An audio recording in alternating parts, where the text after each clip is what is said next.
upon a midnight dreary, while I pondered, weak and weary, over many a quaint and curious volume of forgotten lore. While I nodded, nearly napping, suddenly there came a tapping, as if someone gently rapping at my chamber door. "'Tis some visitor," I muttered, tapping at my chamber door, "only this and nothing more." Ah, distinctly I remembered, it was in the bleak December, and each separate dying ember wrought its ghost upon the floor. Eagerly I wished the morrow, vainly I had sought to borrow from my books surcease of sorrow. Sorrow for the lost Lenore, for the rare and radiant maiden whom the angels name Lenore, nameless here forevermore. And the silken, sad, uncertain rustling of each purple curtain thrilled me, filled me with fantastic terrors never felt before, so that now, to still the beating of my heart, I stood repeating, "'Tis some visitor entreating entrance at my chamber door. Some late visitor entreating entrance at my chamber door. This it is, and nothing more." Presently my soul grew stronger, hesitating then no longer. "Sir," said I, "or madame, truly your forgiveness I implore. But the fact is I was napping, and so gently you came rapping, and so faintly you came tapping at my chamber door, that I scarce was sure I heard you, ere I opened wide the door. Darkness there, and nothing more." Deep into that darkness peering, long I stood there, wondering, fearing, doubting, dreaming dreams no mortal ever dared to dream before. But the silence was unbroken, and the stillness gave no token, and the only word there spoken was the whispered word, "Lenore." This I whispered, and an echo murmured back the word, "Lenore." Merely this, and nothing more. Back into the chamber turning, all my soul within me burning, soon again I heard a tapping somewhat louder than before. "Surely," said I, "surely that is something at my window lattice. Let me see then what thereat is, and this mystery explore. Let my heart be still a moment, and this mystery explore. 'Tis the wind, and nothing more." Open here I flung the shutter, when with many a flirt and flutter in there stepped a stately raven of the saintly days of yore. Not the least obeisance made he, not a minute stopped or stayed he, but with mien of lord or lady perched above my chamber door, perched upon a bust of Pallas just above my chamber door, perched and sat, and nothing more. Then this ebony bird beguiling my sad fancy into smiling by the grave and stern decorum of the countenance it wore.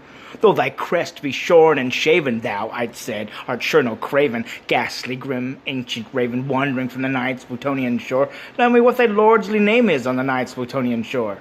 Quoth the raven, "Nevermore." Much I marveled, this ungainly fowl, to hear discourse so plainly, though its answer little meaning, little relevancy bore. For we cannot help agreeing that no living human being ever yet was blessed with seeing bird above his chamber door, bird or beast above the sculptured bust above his chamber door, with such name as Nevermore. But the raven, sitting only on that placid bust, spoke only that one word, as if in his soul that one word he did outpour. Nothing further than he uttered, not a feather than he fluttered, till I scarcely more than muttered, "Other friends have flown before. On the morrow he will leave me, as my hopes have flown before." Then said the bird, "Nevermore." Startled at the stillness broken by a reply so aptly spoken, "Doubtless," said I, "what it utters is only stock and store, caught from some unhappy master, whom unmerciful disaster followed fast and followed faster, till his songs on burden bore, till the dirges of his hope that melancholy burden bore of nevermore." But the raven still beguiling all my fancy into smiling, straight I wheeled a cushioned seat in front of bird and bust and door, and upon the velvet sinking I betook myself to linking fancy unto fancy, thinking what this ominous bird of yore, what this grim, ungainly, ghastly, gaunt, and ominous bird of yore meant in croaking "Nevermore." This I sat engaged in guessing, but no syllable expressing to the fowl whose fiery eyes now burned in my bosom's core. This and more I sat divining, with my head at ease reclining on the cushion's velvet lining that the lamplight gloated o'er, but whose velvet violet lining with the lamplight gloating o'er she shall press, nevermore. But methought the air grew denser, perfumed with an unseen censer, swung by seraphim whose footfalls tinkled on the tufted floor. "Wretch," I cried, "thy God hath lent thee, by these angels he hath sent thee, respite, and nepenthe from the memories of Lenore. Quaff, oh quaff this kind nepenthe, and forget this lost Lenore." Quoth the raven, nevermore. Prophet, said I, thing of evil, prophet still, if bird or devil, whether tempter sent or whether tempest tossed thee here ashore, desolate yet all undaunted, on this desert land enchanted, on this home by horror haunted, tell me truly, I implore, is there balm in Gilead? Tell me, I implore. Quoth the raven, nevermore.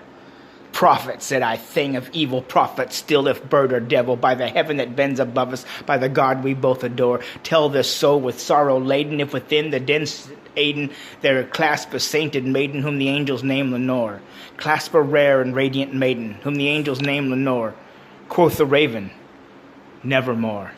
Be that word our sign of parting, bird or fiend, I shrieked, upstarting. Get thee back into the tempest and the night's Plutonian shore. Leave no black plume as a token of the lie thy soul hath spoken.